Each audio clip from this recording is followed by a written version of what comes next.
السلام علیکم ورحمۃ اللہ وبرکاتہ ان الحمد للہ نحمده ونستعینه من يهده الله فلا مضل له ومن يضلل فلا هادي له واشهد ان لا اله الا الله وحده لا شريك له واشهد ان محمدا عبده ورسوله اما بعد فان خير الحديث كتاب الله وخير الهدي هدي محمد صلى الله عليه وسلم وشر الأمور محدثاتها وكل محدثات بدعة وكل بدعة ضلالة وكل ضلالة في النار رب اشرح لي صدري ويسر لي أمري واحلل عقدة من لساني يفقهوا قولي رب زدني علما رب زدني علما رب زدنی علما اللہم فقہنا فی الدین۔ آج ہم سورہ بقرہ کی آیت نمبر 47 پڑھیں گے۔ بسم اللہ الرحمن الرحیم۔ یا بنی اسرائیل، اے اولاد یعقوب، لذکرو تم یاد کرو نعماتی میری نعمت، اللہ کی وہ جو انعام تو میں نے انعام کی، علیکم اوپر تمہارے، وانی اور بے شک میں نے فضلتکم فضیلت دی تمہیں علی العالمین جہانوں پر۔ یہاں سے دوبارہ بنی اسرائیل کو وہ انعامات یاد کرائے جا رہے ہیں جو ان پر کیے گئے، اور ان کو قیامت کے دن سے ڈرایا جا رہا ہے جس دن نہ کوئی کسی کے کام آئے گا، نہ سفارش قبول ہوگی، نہ معاوضہ دے کر چھٹکارا ہو سکے گا، نہ کوئی مددگار آگے آئے گا۔ ایک انعام یہ بیان فرمایا کہ ان کو تمام جہانوں پر فضیلت دی گئی، جہاں یعنی امت محمدیہ سے پہلے افضل العالمین ہونے کی یہ فضیلت بنی اسرائیل کو حاصل تھی، جو انہوں نے معصیت الہی کا ارتکاب کر کے گنوا دی، اور امت محمدیہ کو خیر امت ان کے لقب سے نوازا گیا۔ اس میں اس امر کی نصیحت ہے انہیں کہ انعامات الہی کسی خاص نسل کے ساتھ وابستہ نہیں، بلکہ یہ ایمان اور عمل کی بنیاد پر ملتے ہیں، اور ایمان و عمل سے محرومی پر روک لیے جاتے ہیں۔ جس طرح امت محمدیہ کی اکثریت بھی اس وقت اپنی بد عملیوں اور شرک و بدعات کے ارتکاب کی وجہ سے خیر و امت ان کے بجائے شر و امت ان بنی ہوئی ہے۔ خدا اللہ تعالی جہانوں پر فضیلت بخشی سے مراد رسول اللہ صلی اللہ علیہ وسلم سے پہلے زمانے کے لوگ ہیں، یعنی اللہ نے ان میں رسولوں کو بھیجا، کتابیں اتاری اور انہیں بادشاہت عطا فرمائی۔ ارشاد ربانی ہے، وَلَقَدْ آتَيْنَا بَنِي إِسْرَائِيلَ الْكِتَابَ وَالْحُكْمَ وَالنُّبُوَّةَ وَرَزَقْنَاهُم مِّنَ الطَّيِّبَاتِ وَفَضَّلْنَاهُمْ عَلَى الْعَالَمِينَ۔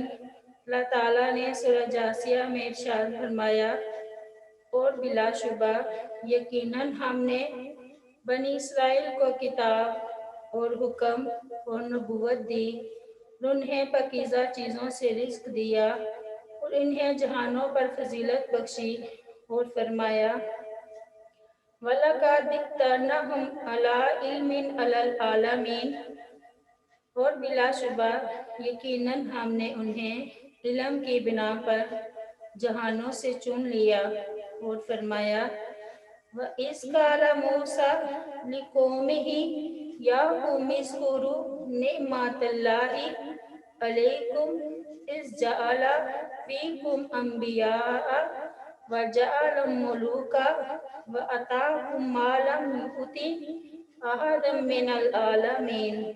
المائدہ میں اللہ تعالیٰ نے فرمایا، اور جب موسیٰ نے اپنی قوم سے کہا، اے میری قوم، اپنے اوپر اللہ کی نعمت یاد کرو جب اس نے تم میں انبیاء بنائے اور تمہیں بادشاہ بنا دیا اور تمہیں وہ کچھ دیا جو جہانوں میں سے کسی کو نہیں دیا۔ واتقوا اور تم یاد کرو یومن اس دن کو، واتقوا تم ڈرو یوم اللہ اس دن سے،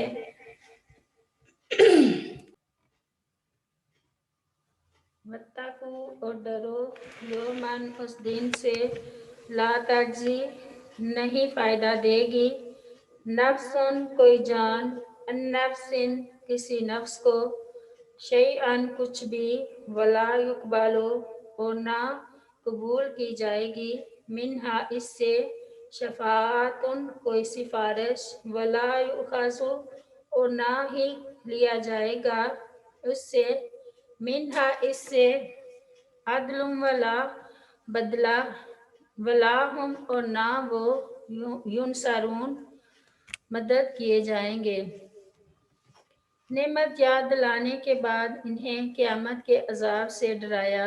بنی اسرائیل میں فساد کی اصل وجہ یہ تھی کہ وہ اپنے انبیاء اور علماء پر ناز رکھتے تھے اور سمجھتے تھے کہ ہم خواہ کتنے ہی گناہ کر لیں ہمارے بزرگ اور آباء و اجداد ہمیں بخشوا لیں گے۔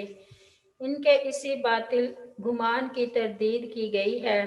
کسی گرفتار شخص کو چھڑانے کی 3 صورتیں ہو سکتی ہیں: کسی کی سفارش کام آ جائے، یا فدیہ دے کر چھڑا لیا جائے، یا زبردستی حملہ کر کے چھڑا لیا جائے۔ قیامت کے دن ان میں سے کوئی بھی ممکن نہیں۔ واتقوا یوما لا تجزی نفس عن نفس شیئا، قیامت کا دن بہت ہولناک ہے، اس دن سب کو اپنی اپنی پڑی ہوگی۔ ارشاد ربانی ہے لِكُلِّ امْرِئٍ مِّنْهُمْ يَوْمَئِذٍ شَأْنٌ یغنی۔ سورۃ عبسہ میں اللہ تعالیٰ نے فرمایا اس دن ان میں سے ہر شخص کی ایک ایسی حالت ہوگی جو اسے دوسروں کی سے بے پرواہ بنا دے گی۔ اور فرمایا یا ایھا الناس اتقوا ربکم واخشوا یوما لا یجزی والد عن ولدہ ولا مولود ھو جاز عن والدہ شیئا ان وعد اللہ حق فلا تغرنکم الحیاۃ الدنیا ولا یغرنکم باللہ الغرور۔ سورۃ لقمان میں اللہ تعالیٰ نے فرمایا اے لوگو اپنے رب سے ڈرو اور اس دن سے ڈرو کہ نہ باپ اپنے بیٹے کے کام آئے گا اور نہ کوئی بیٹا ہی ایسا ہوگا جو اپنے باپ کے کسی کام آنے والا ہو۔ یقیناً اللہ کا وعدہ سچ ہے اور کہیں دنیا کی زندگی تمہیں دھوکے میں نہ ڈال دے اور کہیں وہ دغا باز اللہ کے بارے میں تمہیں دھوکہ نہ دے دے۔ اور ارشاد فرمایا یوم لا تملک نفس لنفس شیئا والامر یومئذ للہ۔ سورۃ الانفطار میں فرمایا جس دن کوئی جان کسی جان کے لیے کسی چیز کا اختیار نہ رکھے گی اور اس دن حکم صرف اللہ کا ہوگا۔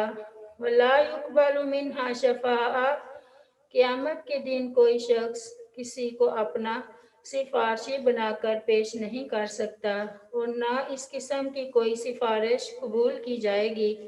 ارشاد ربانی ہے یا ایھا الذین آمنوا انفقوا مما رزقناکم من قبل ان یأتی یوم لا بیع فیہ ولا خلۃ ولا شفاعۃ والکافرون ھم الظالمون۔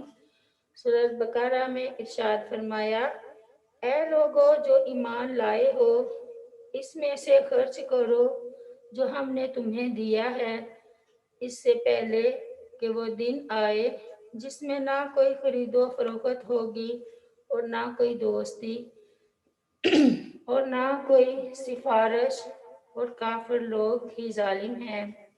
اور فرمایا اتخذ من دونہ آلہۃ ان یردنی الرحمن بزر اللہ تغنی انی شفاعتہم شیئا ولا ینقذون۔ سورۃ یاسین میں کیا میں اس کے سوا ایسے معبود بنا لوں کہ اگر رحمان میرے بارے میں کسی نقصان کا ارادہ کرے تو ان کی سفارش میرے کسی کام نہ آئے گی اور نہ وہ مجھے بچائیں گے۔ ان آیات سے معلوم ہوتا ہے کہ قیامت کے دن کوئی سفارش قبول نہ ہوگی، مگر دوسرے مقامات پر وضاحت فرمائی ہے کہ جس شفاعت کی نفی کی گئی ہے وہ کفار کے لیے شفاعت ہے، ہاں جس کے لیے اللہ تعالیٰ اجازت دے گا اس کے لیے سفارش ہوگی اور اسے نفع بھی دے گی۔ قیامت کے دن اہل ایمان کے لیے رسول اللہ صلی اللہ علیہ وسلم کی شفاعت کی احادیث موجود ہیں۔ سیدنا جابر رضی اللہ عنہ بیان کرتے ہیں کہ رسول اللہ صلی اللہ علیہ وسلم نے فرمایا، مجھے 5 چیزیں عطا کی گئی ہیں جو مجھ سے پہلے کسی نبی کو نہیں دی گئیں۔ مجھے رعب سے مدد دی گئی ہے کہ میں ایک مہینہ کی مسافت سے میرا دشمن مجھ سے مرعوب ہو جاتا ہے۔ نمبر 2، میرے لیے تمام روئے زمین مسجد اور پاک کرنے والی بنا دی گئی ہے۔ میرے امتی کو جہاں نماز کا وقت آ جائے نماز پڑھ لے۔ نمبر 3، میرے لیے اموال غنیمت حلال کر دیے گئے ہیں۔ نمبر 4، ہر نبی اپنی اپنی قوم کی طرف مبعوث ہوتا تھا اور مجھے تمام لوگوں کی طرف مبعوث کیا گیا ہے۔ نمبر 5، اور مجھے شفاعت دی گئی ہے۔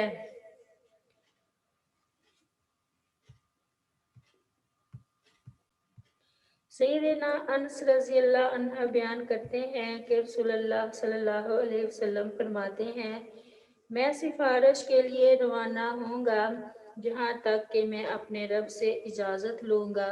مجھے اجازت دے دی جائے گی۔ جب میں اپنے رب کو دیکھوں گا تو سجدہ میں گر پڑوں گا، پھر اللہ تعالیٰ مجھے سجدہ میں پڑا رہنے دیں گے جب تک وہ اللہ چاہے گا۔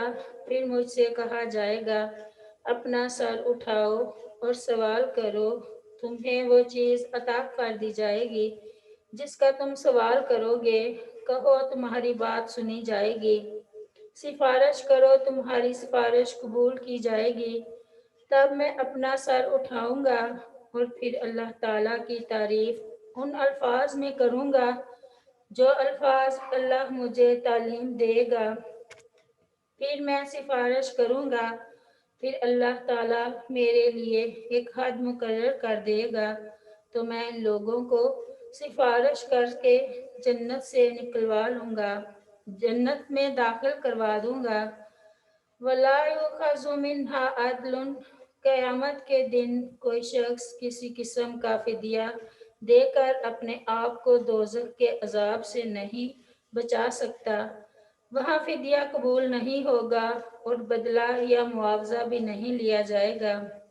ارشاد باری تعالیٰ ہے، ان الذین کفروا لو ان لهم ما فی الارض جمیعا ومثلہ معہ لیفتدوا بہ من عذاب یوم القیامہ ما تقبل منہم ولہم عذاب علیم۔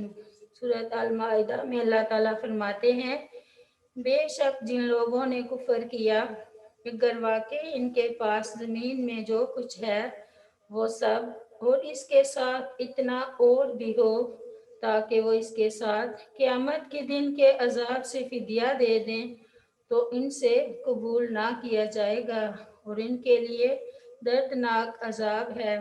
اور فرمایا، ان الذین کفروا وماتوا وہم کفار فلن یقبل من احدہم ملء الارض ذہبا ولو افتدی بہ اولئک لہم عذاب علیم وما لہم من ناصرین۔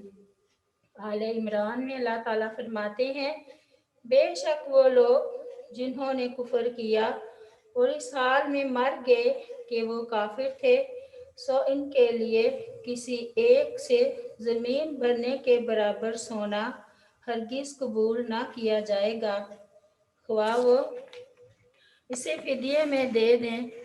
یہ لوگ ہیں جن کے لیے دردناک عذاب ہے اور ان کے لیے کوئی مدد کرنے والے نہیں۔ اور فرمایا وَلَا يَسْأَلُ حَمِيمٌ حَمِيمًا يُبَصِّرُونَهُمْ يَوَدُّ الْمُجْرِمُ لَوْ يَفْتَدِي مِنْ عَذَابِ يَوْمِئِذٍ بِبَنِيهِ وَصَاحِبَتِهِ وَأَخِيهِ وَفَصِيلَتِهِ الَّتِي تُؤْوِيهِ وَمَنْ فِي الْأَرْضِ جَمِيعًا ثُمَّ يُنْجِيهِ کلا انہا لَظَىٰ۔ المعارج میں اللہ تعالیٰ فرماتے ہیں اور کوئی دلی دوست کسی دلی دوست کو نہیں پوچھے گا، حالانکہ وہ انہیں دکھائے جا رہے ہوں گے۔ مجرم چاہے گا کاش کہ اس دن کے عذاب سے بچنے کے لیے فدیے میں دے دے اپنے بیٹوں کو اور اپنی بیوی اور اپنے بھائی کو اور اپنے خاندان کو جو اسے جگہ دیا کرتا تھا، اور ان تمام لوگوں کو جو زمین میں ہیں، پھر اپنے آپ کو بچا لے۔ ہرگز نہیں، یقیناً وہ جہنم ایک شعلہ مارنے والی آگ ہے۔ وَلَا هُمْ يُنصَرُونَ۔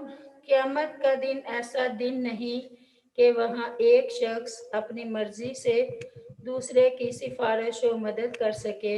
کسی کو کسی دوسرے کے معاملہ میں ذرا سا بھی اختیار نہیں ہوگا۔ ارشاد باری تعالیٰ ہے مَن یعمل سوءا یجزا بہ ولا یجد لہ من دون اللہ ولیا ولا نصیرا۔ جو بھی کوئی برائی کرے گا اسے اس کی جزا دی جائے گی اور وہ اپنے لیے اللہ کے سوا نہ کوئی دوست پائے گا اور نہ کوئی مددگار۔ اور فرمایا وَمَا كَانَ لَهُم مِّنْ أَوْلِيَاءَ يَنصُرُونَهُم مِّن دُونِ اللَّهِ، اور ان کے لیے کوئی حمایتی نہیں ہوں گے جو اللہ کے سوا ان کی مدد کریں۔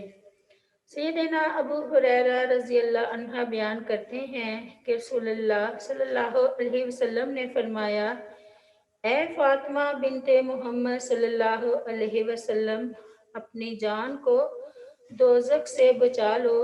جو مال مجھ سے مانگنا ہو یہی مانگ لو کہ آخرت میں اللہ کے سامنے تمہارے کام نہیں آ سکتا۔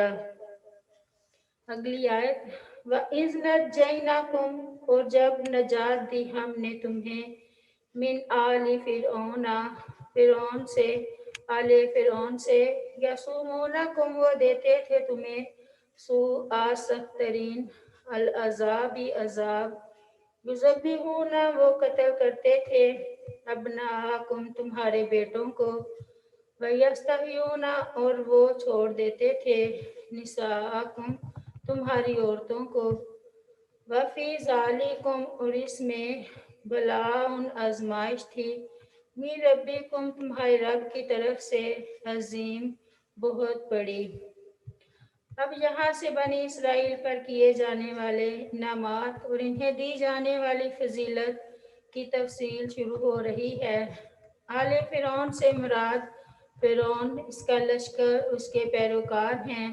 قرآن کریم کے ذکر کردہ واقعے کے مطابق فرعون نے ایک خواب دیکھا جس کی تعبیر اسے یہ بتائی گئی تھی کہ بنی اسرائیل میں ایک لڑکا پیدا ہوگا جس کے ذریعے اس کی حکومت کا خاتمہ ہو جائے گا۔ اس نے حکم دیا کہ بنی اسرائیل میں پیدا ہونے والے ہر لڑکے کو ذبح کیا جائے۔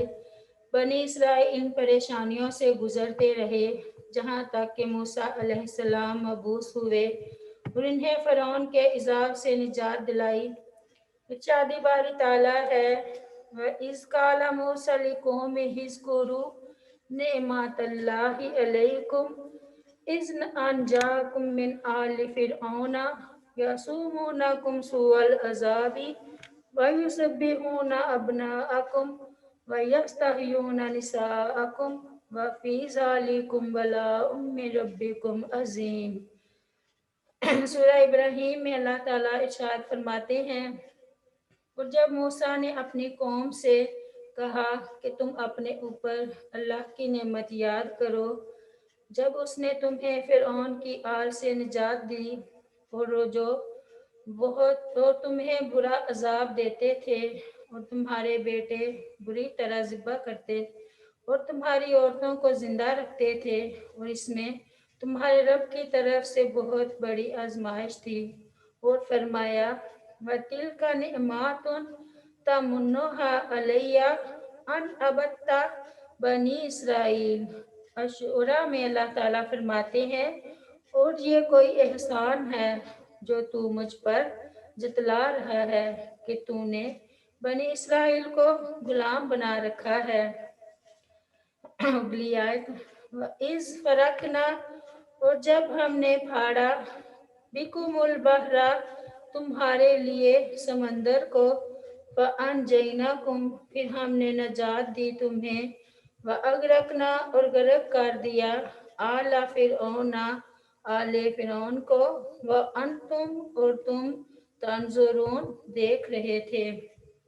اللہ تعالیٰ نے بنی اسرائیل پر یہ احسان جتلایا کہ اس نے ایک خطرناک موقع پر ان کے لیے سمندر پھاڑ دیا اور بنی اسرائیل نے سمندر کو پار کر لیا، لیکن جب آل فرعون اور اس کی فوج نے جو بنی اسرائیل کا پیچھا کر رہے تھے سمندر کو پار کرنا چاہا اور وہ بیچ راستہ میں پہنچے تو سمندر کا پانی دونوں طرف سے مل گیا اور فرعون ماں اپنی قوم کے اس میں غرق ہو گیا۔ ارشاد باری تعالیٰ ہے، فَانْتَقَمْنَا مِنْهُمْ فَأَغْرَقْنَاهُمْ فِي الْيَمِّ بِأَنَّهُمْ كَذَّبُوا بِآيَاتِنَا وَكَانُوا عَنْهَا غَافِلِينَ۔ الاعراف میں اللہ تعالیٰ فرماتے ہیں، تو ہم نے ان سے انتقام لیا، بس انہیں سمندر میں غرق کر دیا اس وجہ سے کہ بے شک انہوں نے ہماری آیات کو جھٹلایا اور وہ ان سے غافل تھے، اور فرمایا وَجَاوَزْنَا بِبَنِي إِسْرَائِيلَ الْبَحْرَ فَأَتْبَعَهُمْ فِرْعَوْنُ وَجُنُودُهُ بَغْيًا وَعَدْوًا حَتَّى إِذَا أَدْرَكَهُ الْغَرَقُ قَالَ آمَنْتُ أَنَّهُ لَا إِلَٰهَ إِلَّا الَّذِي آمَنَتْ بِهِ بَنُو إِسْرَائِيلَ وَأَنَا مِنَ الْمُسْلِمِينَ۔ سورہ یونس میں اللہ تعالیٰ فرماتے ہیں، اور ہم نے بنی اسرائیل کو سمندر سے پار کر دیا تو فرعون اور اس کے لشکروں نے سرکشی اور زیادتی کرتے ہوئے ان کا پیچھا کیا، جہاں تک کہ جب اسے ڈوبنے نے پا لیا تو اس نے کہا میں ایمان لے آیا کہ بے شک حق یہ ہے کہ اس کے سوا کوئی معبود نہیں جس پر بنی اسرائیل ایمان لائے ہیں، اور میں فرما برداروں سے ہوں۔ یہ واقعہ عاشوراء 10 محرم کے دن پیش آیا۔ سیدنا عبداللہ بن عباس رضی اللہ عنہ روایت کرتے ہیں کہ رسول اللہ صلی اللہ علیہ وسلم مدینہ تشریف لائے تو آپ نے دیکھا کہ یہودی عاشوراء کے دن کا روزہ رکھتے ہیں۔ آپ صلی اللہ علیہ وسلم نے ان سے دریافت فرمایا تم اس دن کا روزہ کیوں رکھتے ہو؟ انہوں نے جواب دیا کہ یہ بڑی عظمت والا دن ہے، کیونکہ اس دن اللہ تعالیٰ نے بنی اسرائیل کو ان کے دشمن یعنی فرعون سے نجات دلوائی تھی، سو موسیٰ علیہ السلام نے اس دن روزہ رکھا تھا۔ آپ صلی اللہ علیہ وسلم نے فرمایا میں تمہاری نسبت موسیٰ علیہ السلام کا زیادہ حقدار ہوں۔ پس رسول اللہ صلی اللہ علیہ وسلم نے بھی اس دن کا روزہ رکھا اور صحابہ کرام رضی اللہ عنہ کو بھی روزہ رکھنے کا حکم دیا۔ پھر رمضان کے روزے فرض ہونے پر عاشوراء کا روزہ نفل قرار دے دیا گیا، اور وفات سے پہلے آپ صلی اللہ علیہ وسلم نے فرمایا اگر آئندہ سال میں زندہ رہا تو میں ضرور 9 محرم کا روزہ بھی رکھوں گا، مگر آپ صلی اللہ علیہ وسلم اس سے پہلے اس دنیا سے رحلت فرما چکے تھے۔ سبحان ربک رب العزت عما یصفون وسلام علی المرسلین والحمد للہ رب العالمین۔ السلام علیکم ورحمۃ اللہ وبرکاتہ۔